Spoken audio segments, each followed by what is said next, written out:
नमस्कार दोस्तों, मैं विकास अरोड़ा आज के सेशन में आपका वार्म वेलकम करता हूं। आज का हमारा टॉपिक है मेडिकल अंडरराइटिंग इन एलआईसी पार्ट 6। इसके अंतर्गत हम लेंगे मेडिकल पार्ट 2। जैसा कि हम जानते हैं, मेडिकल अंडरराइटिंग में तीन बातें महत्वपूर्ण हैं: SUC, non medical schemes, medical. SUC non medical schemes हमने कंप्लीट कर लिया है। मेडिकल का फर्स्ट पार्ट हम कंप्लीट कर चुके हैं। आज हम मेडिकल का पार्ट 2 लेंगे। फ्रेंड्स, हमने मेडिकल के फर्स्ट पार्ट में क्या सीखा, एक बार रिकैप कर लेते हैं। मेडिकल के अंतर्गत हमने दो चीज़ सीखी कि जो ओनली एफएमआर होगा वो जो हमारे मेडिकल एग्जामिनर्स होते हैं उनके द्वारा हो सकता है, बशर्ते लिमिट 25 लाख एसयूसी से नीचे हो और टीपीए के थ्रू में स्पेशल रिपोर्ट्स करवाना कंपलसरी है। फ्रेंड्स, आपको इसके बारे में तमाम जानकारी हमने अपने पार्ट 1 में डिस्कस की थी। तो मैं आशा करता हूं कि आगे बढ़ने से पहले आप डायरी और पेन नोट कर लें, और मैं आपसे रिक्वेस्ट करूंगा कि मेडिकल सीरीज के अंतर्गत जितने भी हमारे वीडियोस हैं वो जरूर देखें। फ्रेंड्स, कई बार आप केस करते हैं, ब्रांच में लेकर आते हैं, आपके डेवलपमेंट ऑफिसर सर बोलते हैं कि इसमें तो एफएमआर होगा, ब्रांच में साहब बोलते हैं एफएमआर होगा। तो आप लोग कई बार तनाव में आ जाते हैं, यार ये एफएमआर क्यों हो रहा है, आखिर हमने बताया क्यों नहीं गया, हमने इतनी दूर से केस किया, हमको पता तो होना चाहिए एफएमआर होगा। हमने तो कस्टमर को ये बोला है कि हमें तो उसको आज ही रसीद देनी है। तो फ्रेंड्स, आज मैं आपको एक लिस्ट समझा रहा हूँ, इसको नोट कीजिए, प्रैक्टिकली आपको ये बहुत काम आएगी।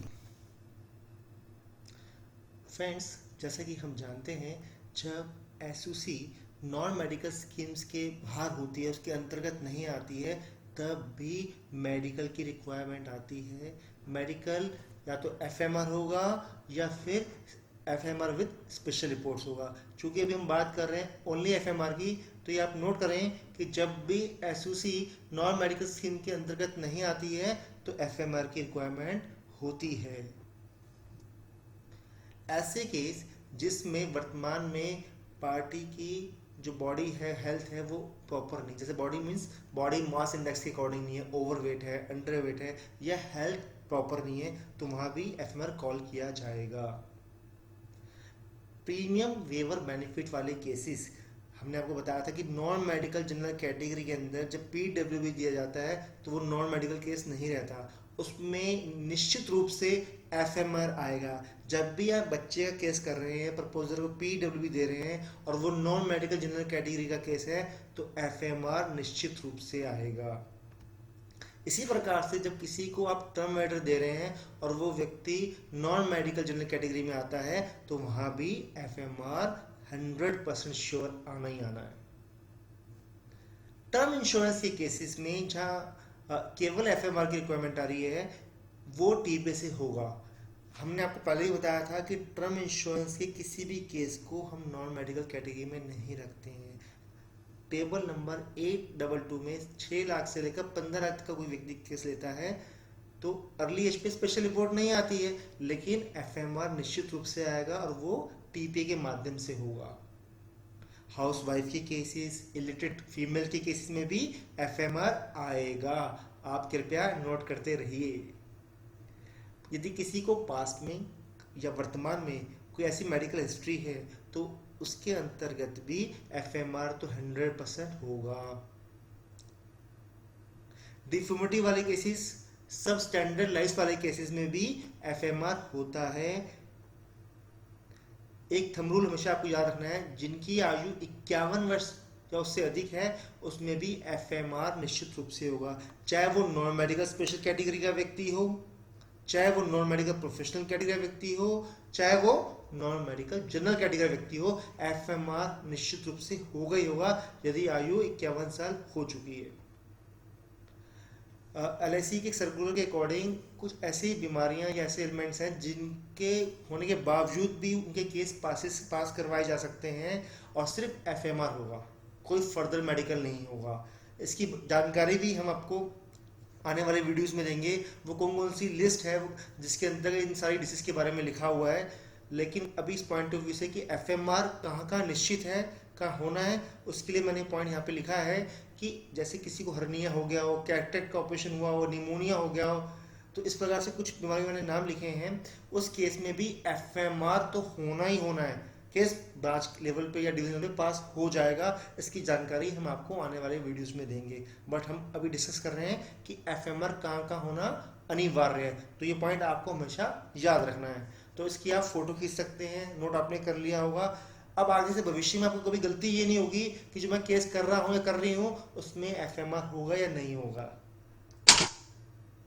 कुछ पॉइंट्स मैं दोबारा रिपीट कर देता हूँ आपके अच्छे के लिए। जैसा कि हम जानते हैं कि 25 लाख की एसओसी से नीचे का केस है और ओनली एफएमआर आ रहा है, तो हम अपने पैनल के जो हमारे मेडिकल एग्जामिनर डॉक्टर होते हैं उनसे करवा सकते हैं।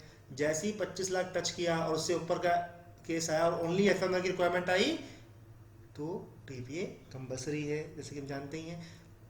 मान लेते हैं एफएमआर हुआ, ओनली एफएमआर की रिक्वायरमेंट थी, हम तो खुश हो गए थे कि तो सिर्फ अब सिंपल केस है, लेकिन उसके अंदर कुछ ऐसी इंफॉर्मेशन आ गई कि ऐसा मालूम पड़ा कि पार्टी की जो हेल्थ है ओके नहीं है, केस एडवर्स इंफॉर्मेशन मिलती है हमको एफएमआर के अंतर्गत, तो case will be refer to higher office for the purpose of under writing.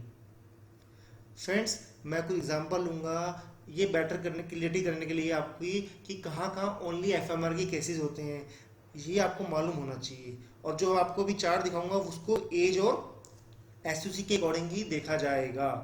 तो आपको मैं एग्जांपल लूंगा और मैं आपको शो कर रहा हूँ कि ये चार्ट आपके बहुत काम आने वाला है। फ्रेंड्स, जैसे कि मैं हमेशा बोलता हूँ कि रिसोर्सेज हमारे पास होने चाहिए। जो मैं आपको चार्ट दिखाने जा रहा हूँ ये हमेशा आपके पास होना चाहिए। इसमें सिर्फ और सिर्फ ओनली एफएमआर वाले केसेस आएंगे। ये चार्ट आपके समक्ष है, इसकी आप फोटो खींचना चाहें फोटो खींच सकते हैं।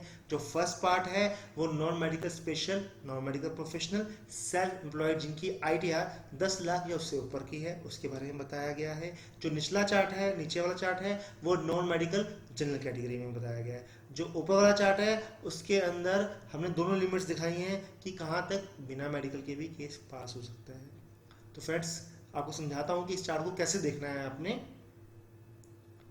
अब हम देखते हैं कि जो ये एज ग्रुप है 18 से 35 वर्ष का, इसके अंतर्गत 50 लाख तक के एफएमआर के केस में एफएमआर ही आएगा, कुछ एक्स्ट्रा रिक्वायरमेंट नहीं।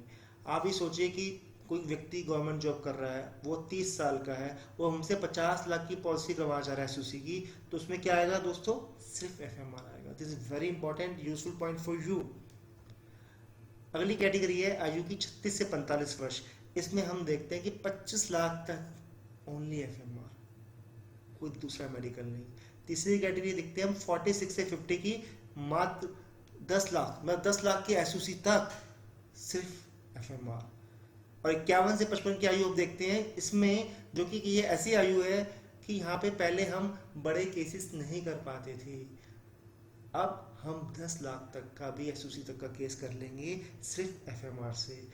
51 से 55 में एक बात बताना चाहूँगा, चाहे व्यक्ति 1 लाख की पॉलिसी ले, 2 लाख की ले, उसमें एफएमआर होना ही होना है। जैसे कि मैंने बताया था 51 साल होते ही एफएमआर कंपलसरी होता है। आप देख सकते हैं हमने लिखा है एफएमआर एफएमआर और कहाँ तक? 10 लाख तक। तो एक थंब रूल याद रखिए, 51 से 55 में 10 लाख तक एफएमआर होना ही होना है, चाहे जितने मर्जी की पॉलिसी ले कोई।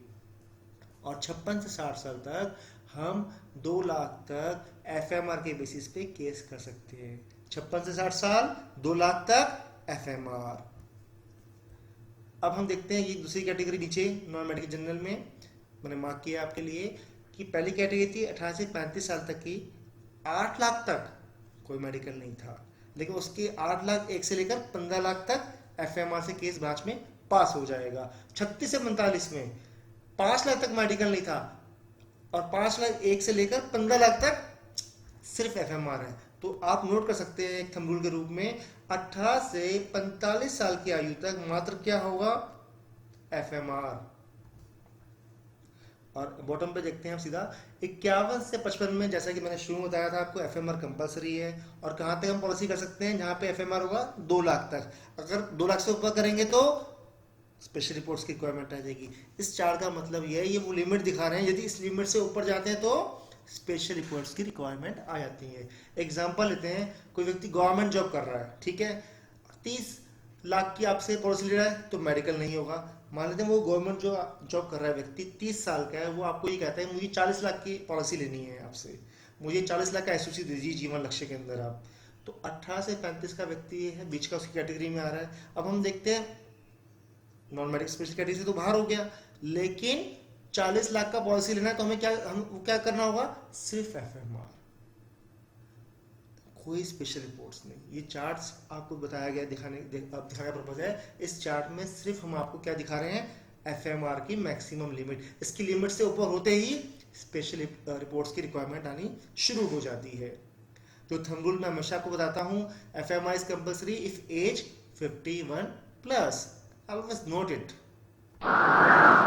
ये चार्ट मैंने आपके लिए और रखा है अपने पास दिखाने के लिए आपको, कि इसमें जो ऊपर का पार्ट है वो नॉन मेडिकल स्पेशल के लिए दिखाया गया है, नीचे का नॉन मेडिकल प्रोफेशनल कैटेगरी के लिए दिखाया गया है। इस चार्ट को दिखाने का पर्पज ये था कि कई बार हम भूल जाते हैं कि नॉन मेडिकल स्पेशल में कौन कौन से लोग आते हैं, तो मैंने उसको ब्रैकेट किया है। गवर्नमेंट एम्प्लॉयज, पब्लिक सेक्टर के एम्प्लॉयज और रेपुटेड कंपनीज के एम्प्लॉयज एक्सेट्रा।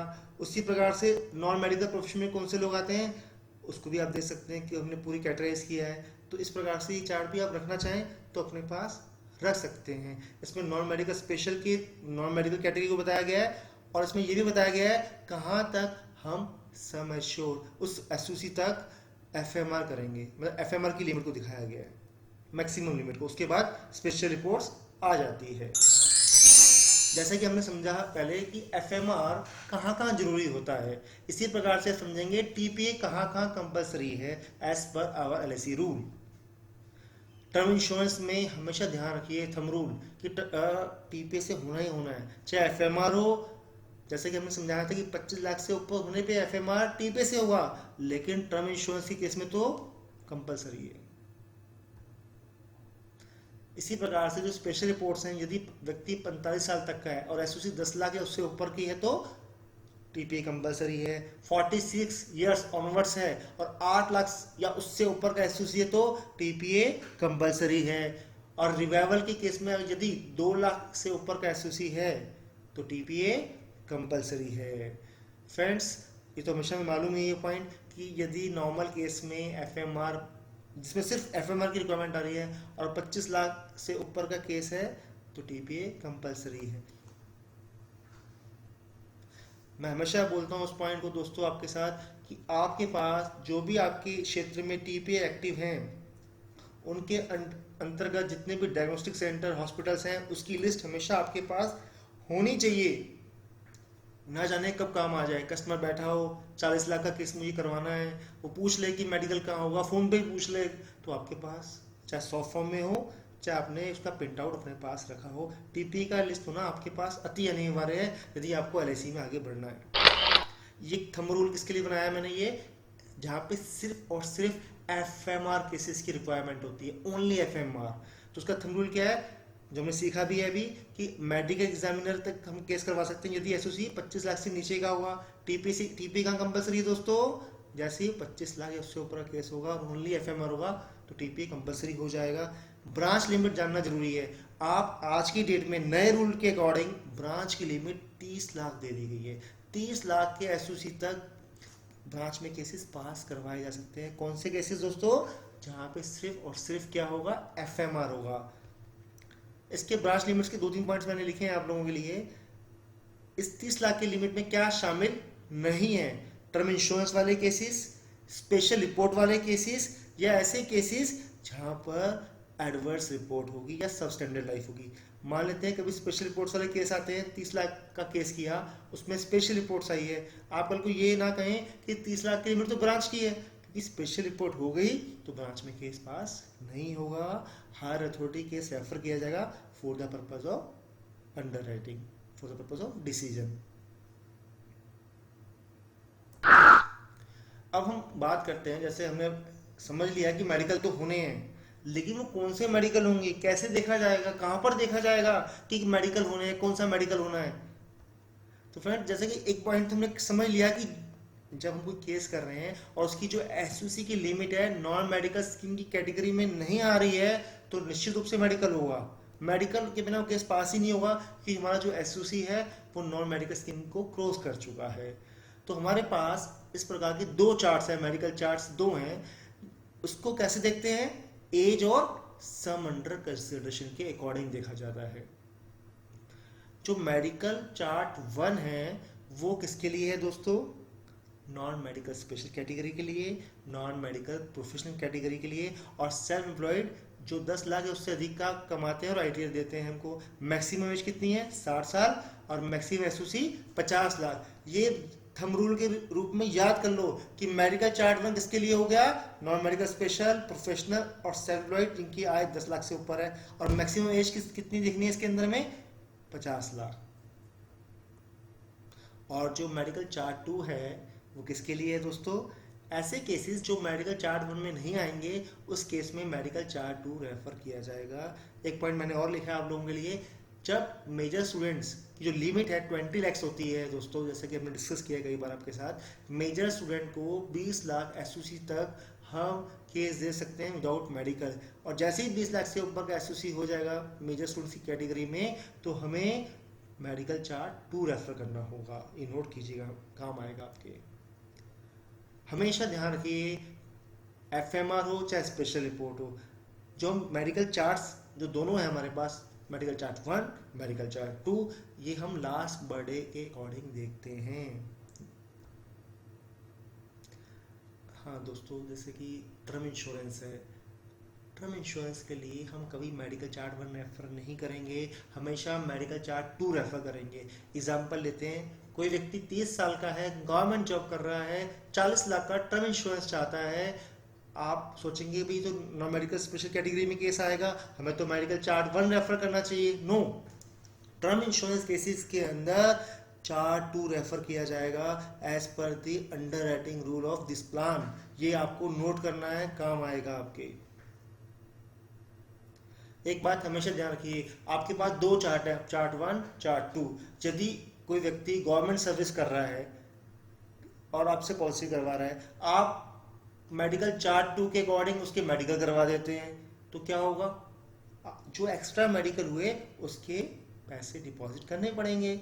या कोई व्यक्ति मेडिकल चार्ट 2 में रेफर होना चाहिए, उसको हम चार्ट 1 के अकॉर्डिंग कम मेडिकल करवा देते हैं, तो उस व्यक्ति को दोबारा मेडिकल करवाने के लिए जाना पड़ेगा, स्पेशल रिपोर्ट्स भी दोबारा करवानी पड़ेंगी जो रह गई हैं। तो आप हमेशा ध्यान रखिए, जब भी मेडिकल चार्ट रेफर करें तो ध्यान पूर्वक देखिए कि कौन सा चार्ट देख रहे हैं। गलती लग सकती है, इसलिए मैंने स्पेशली बोला। पास्ट में मैंने देखा है कि ऐसी गलती की वजह से एक्स्ट्रा पैसे भरने पड़ जाते हैं। एक चार्ट देखते हैं जिससे मैं आपको समझाने का प्रयास करूंगा इसके बारे में। फ्रेंड्स, ये कंबाइंड चार्ट है। ये चार्ट 1 है जो कि नॉन मेडिकल स्पेशल, प्रोफेशनल और सेल्फ एम्प्लॉयड जिनकी आय 10 लाख से उससे ऊपर को दर्शाता है। हमको ये जो रेंज है, ऊपर आप देखेंगे टॉप पे, तो ये एज की रेंज है, और जो साथ में लेफ्ट में कॉलम में है ये सम अंडर कंसिडरेशन की रेंज है। आपको मैं समझाने के लिए एक एरो को यूज करता हूँ। ये देखिए, age at entry LBD, last birthday मतलब 18 से 35, 36 से 45, इस तरह से एज का हमें रेंज दिया हुआ है। और इसी प्रकार से दूसरा एरो देखिए आप, इसके अंतर्गत क्या दिया हुआ है? Sum under consideration. ऊपर से हम एज को कॉलम पकड़ते हैं, यहाँ से सम अंडर कंसिडरेशन देखते हैं। मैं एक क्वेश्चन पूछता हूँ आपसे, कोई व्यक्ति 40 साल का है और उसको हमने 50 लाख का पॉलिसी देना है, जिसका एसओसी 50 लाख है। किसी व्यक्ति को जो कि 40 साल का है और 50 लाख का एसओसी देना है, आप एक बार ढूंढ के देखिए कौन सा मेडिकल आएगा।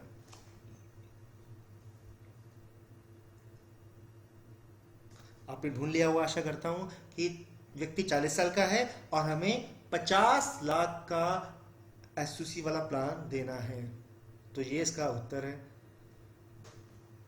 ऐसे आप किसी भी एज का और एसओसी के अकॉर्डिंग आप इस चार्ट को फॉलो करते हैं, जो कि एज और एसओसी के अकॉर्डिंग होता है। दिस इज अ चार्ट 1 और this is a chart 2 for the purpose of non medical general category.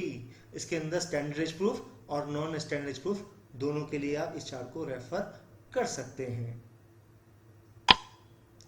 दोस्तों, एक चार्ट मैं आपको और दिखा रहा हूं, ये कंबाइंड बनाया गया है। चार्ट 1 ऊपर दिखाया गया है, चार्ट 2 नीचे दिखाया गया है। आप चाहें तो इसको भी यूज कर सकते हैं। फ्रेंड्स, अभी तक हमने क्या सीखा?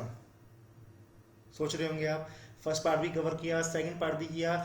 अब हमने एक्चुअल में क्या सीखा उसका एक प्रैक्टिकली एक डेमो देखते हैं।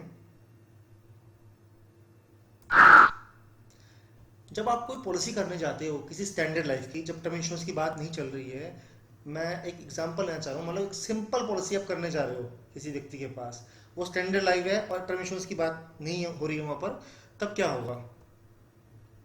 एक चार्ट आपके बैक हैंड में चलना चाहिए।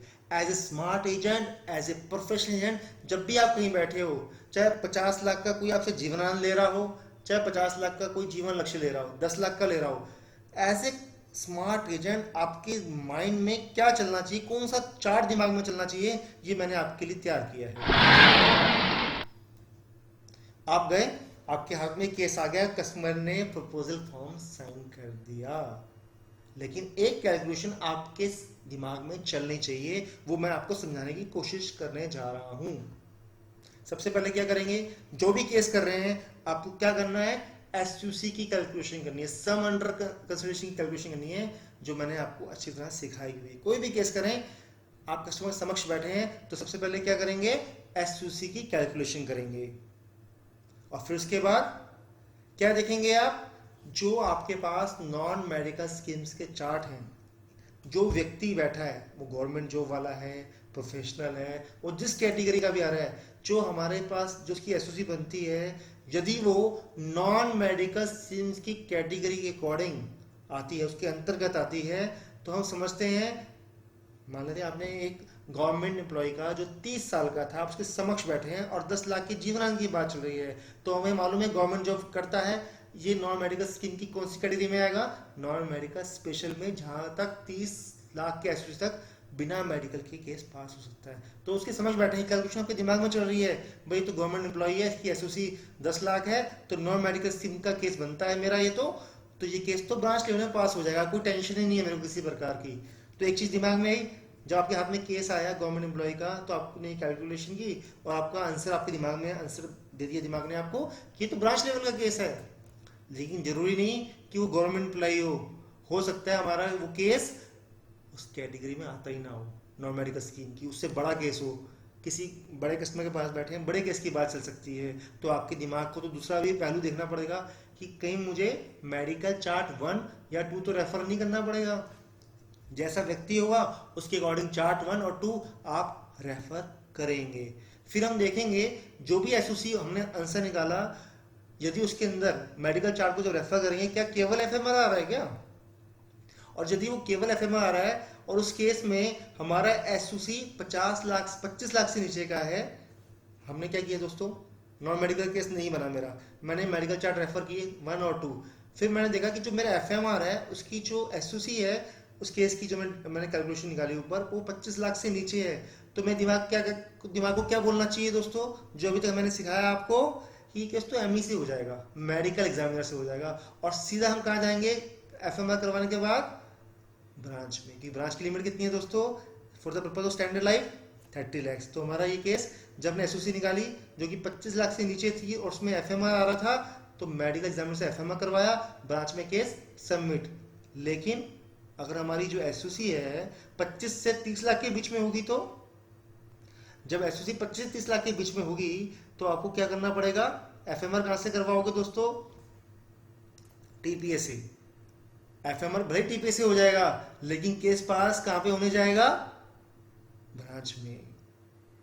आप मेरी बात समझे, आपने पहले देखा व्यक्ति जो था वो उसका आपने एसओसी निकाला, आपने देखा नॉन मेडिकल स्पेशल कैटेगरी में नहीं है, वो मेडिकल कैटेगरी में आ रहा है, और उसमें एफएमआर के हमने 2 ऑप्शन देखे, यदि 25 लाख से नीचे का था हम डायरेक्टली मेडिकल एग्जामिनर के पास गए, ब्रांच में केस सबमिट हो गया, यदि वो 25 से 30 के बीच में था हम टीपी के पास गए और वहां से एफएमआर करवाया, हमारे कस्टमर ने टीपी के पास जाने के बाद ब्रांच में केस सबमिट हो गया। लेकिन हमने ये देखा कि हमारा जो एफएमआर है वो तो 30 लाख से ऊपर की लिमिट का है। एग्जाम्पल ले लेते हैं अभी आपके समक्ष, मान लेते हैं कोई गवर्नमेंट सर्विस कर रहा है, 30 साल का व्यक्ति है, 50 लाख का प्लान देना है, जैसा मैंने डिस्कस किया अभी आपको अच्छी तरह से एम्फेसाइज किया उस पॉइंट पे कि 50 लाख तक एफएमआर पे केस पास हो जाता है। अब गवर्नमेंट जॉब वाला व्यक्ति था, एसओसी 50 लाख निकली थी, तो हमें मालूम है कि क्या होगा, इस एसओसी के लिए उस पार्टी को कहाँ जाना होगा, टीपीए पे टीपीए जाना होगा एफएमआर करवाने के लिए। जब वो टीपीए से एफएमआर करवा के आएगा तो उसके बाद वो केस कहाँ जाएगा दोस्तों, ब्रांच उसको हायर ऑफिस भेजेगी अंडर राइटिंग के लिए, क्योंकि ब्रांच की लिमिट कितनी है दोस्तों, मात्र 30 लाख है। और हमने केस कितने का किया है? 50 लाख का, और उसमें केवल एफएमआर हुई है। और केस कहाँ भेज रहे हैं हम लोग? Higher office. छोटा पॉइंट समझ आया आपको मेरा ये? अभी हमने बात की मेडिकल चार्ट में सिर्फ एफएमआर की, 25 लाख से नीचे, 25 से 30 की बात की, या 30 से ऊपर तक की मैंने आपको बात समझाई जिसमें सिर्फ एफएमआर था।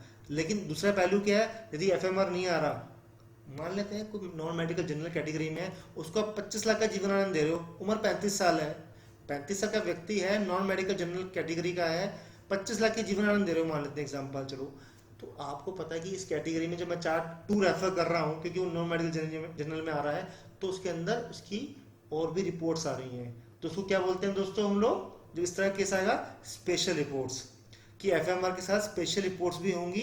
और जब स्पेशल रिपोर्ट्स होंगी, पार्टी को कहाँ जाना पड़ेगा? टीपी के पास मेडिकल करवाने। और जब टीपी से रिपोर्टें आ जाएंगी और उस केस को त्याग करके हम कहाँ भेजेंगे दोस्तों? ब्रांच। ब्रांच क्या करेगी? उसको रेफर कर देगी हायर ऑफिस।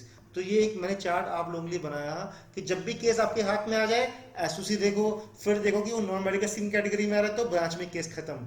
या फिर हम देखेंगे अगर एनएमएस में नहीं आ रहा है तो मेडिकल चार्ट कौन सा रेफर होगा, 1 या 2, और उनके अकॉर्डिंग देख लेंगे। यदि ओनली एफएमआर आ रहा है तो एक कंडीशन मैंने समझाई आपको। और जो अगर मैंने बताया कि एफएमआर नहीं के साथ साथ आपकी स्पेशल रिपोर्ट भी आ रही है, तो फिर आपको पार्टी को भेजना पड़ेगा टीपी मेडिकल करवाने के लिए, और केस जाएगा ब्रांच से हायर ऑफिस। तो हमने नोटिस किया इस पॉइंट के अंदर कि जब 30 लाख से ऊपर का केस होगा या स्पेशल रिपोर्ट होंगी तो टीपी के माध्यम से केस जाएगा ब्रांच, और ब्रांच भेज देगी हायर ऑफिस। आशा करता हूं कि आज के वीडियो में मैंने काफ़ी चीज़ समझाने की कोशिश की अपने तरीके से, अपने अंदाज में, आपको तो समझ आई होंगी। तो आप हमारे इस चैनल को सब्सक्राइब अवश्य करें, पसंद आया हो तो लाइक करें, और अपने अपने जो आपके फ्रेंड्स हैं एलआईसी एजेंट्स, उनको शेयर अवश्य करें ताकि वो इसी सब चीज़ें सीखें। कि दोस्तों मेरा उद्देश्य है, हमारा एलआईसी अभिकर्ता जब तक प्रोफेशनल नहीं होगा वो इस क्षेत्र में सफल नहीं हो सकता। मेरी मेहनत भी जब सफल होगी, जब एलआईसी का जो एजेंट हमारा वीडियो सुन के मेहनत करेगा, सफल होगा, I will be the happiest person on this earth, कि हमारी हेल्प उस तक पहुंचेगी। किसी की लाइफ में भी कुछ चेंज आ जाता है हमारे वीडियो के माध्यम से, तो I will be the happiest person on earth. तो फ्रेंड्स, मैं चाहता हूं कि आप अपने मित्रों को शेयर अवश्य करें। आपने मेरे वीडियो को ध्यानपूर्वक सुना, डायरी पेन से नोट अवश्य कर लिया होगा। तो मैं आप दोस्तों हमेशा बोलता हूं, thank you so much for listening me patiently and keep watching my videos again and again. मैं आपको अश्योर कर रहा हूँ कि जो नेक्स्ट पार्ट का भी 3rd पार्ट आएगा वो भी आप जरूर देखना। उसके अंदर भी मैं काफ़ी इंपॉर्टेंट चीज़ आप लोगों के लिए लेकर आ रहा हूँ। तो keep watching my videos. Thank you so much.